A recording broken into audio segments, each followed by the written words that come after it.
Hello viewers, আসসালামু আলাইকুম। Welcome to my channel. আজকে আমি পাঁচমিশালি সবজি রান্নার রেসিপি শেয়ার করব আপনাদের সাথে। তো সবজির জন্য আমার বাসায় যে কয়টা সবজি ছিল সব কয়টা নিয়ে নিয়েছি। আপনার বাসায় যে কয়টা সবজি থাকবে সে কয়টা নিলেই হবে। তো আমি সবজির মধ্যে নিয়েছি মিষ্টি কুমড়া, পটল, ধুন্দুল, টমেটো, বরবটি। ডালের মধ্যে ২ প্রকারের ডাল নিয়েছি, মুগ ডাল, মসুর ডাল। আপনার বাসায় যে ডাল থাকে বা চাইলে আপনি শুধু মুগ ডাল দিয়েও রান্না করতে পারেন, আবার চাইলে শুধু মসুর ডাল দিয়েও রান্না করতে পারেন।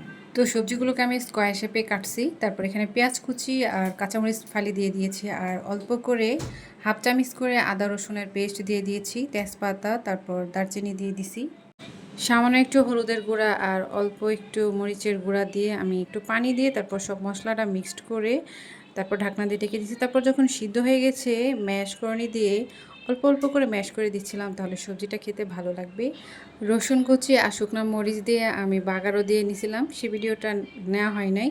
তো তারপর আমি এখানে ধনিয়া পাতা উপর দিক দিয়ে দিয়ে দিলাম। তো এই সবজিটা কিন্তু রুটি, পরোটা বা সাদা ভাতের সাথে খেতে পারে। আবার ছোট বড় সবাই সবজিটা খুব পছন্দ করবে। আপনারা কিন্তু বাসায় অবশ্যই ট্রাই করে দেখবেন।